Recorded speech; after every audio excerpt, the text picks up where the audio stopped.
So this hit me today, especially because it's Sunday.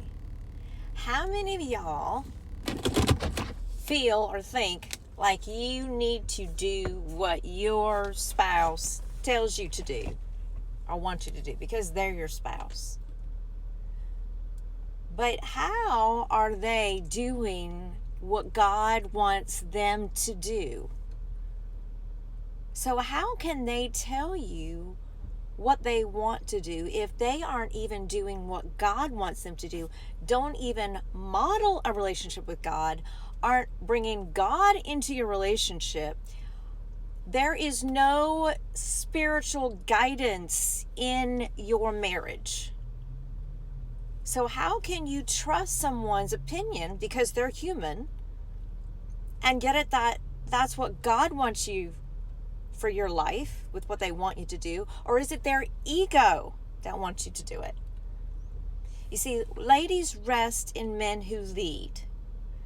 Men, you want your woman to rest, but how are you leading? How are you modeling the way? How are you consistent? Consistency is so big. If you love someone, you're going to be consistent. If you're playing with them, you're not going to respond back. You're going to ghost them and all this other shit, which is just the ego, and it's just mind games, and it's controlling and manipulating, and it's flat out wrong. It's not godly, okay? Because that's not something God would do. Because God doesn't want you to treat people that way. So how many of y'all are doing that, or you're wanting someone to do something for you, like your spouse, but you don't have a relationship with him, and you don't have that spiritual relationship in your relationship? You know, it really goes back to him, not to the ego, not to your humanness, not to you. And when we finally get that right, our health is going to improve and our relationships are going to improve automatically.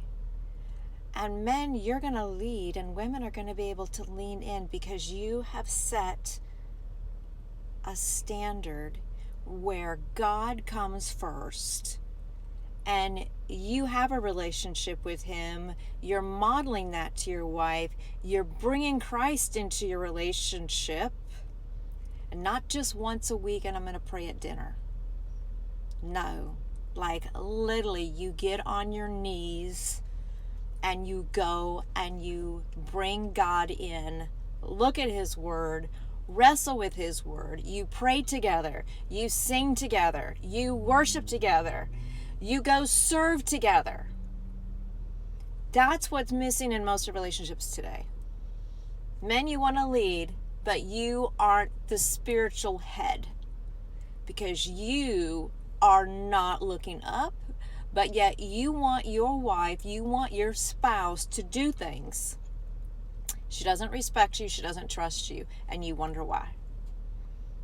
It all goes back to you. It all goes back to your leadership. It all goes back to you being in alignment with God and him being number one in your life. God isn't silent. He's not a mysterious relationship. The fruits of the Spirit will overflow from your life if he is center, and it'll also overflow from your relationship. Stop trying to get somebody to do something. Look up. You start your relationship with him first, and then start leading your spouse in that relationship with him also. This might piss some people off today.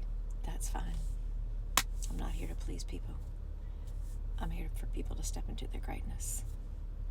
I hope you will today. Send in my love.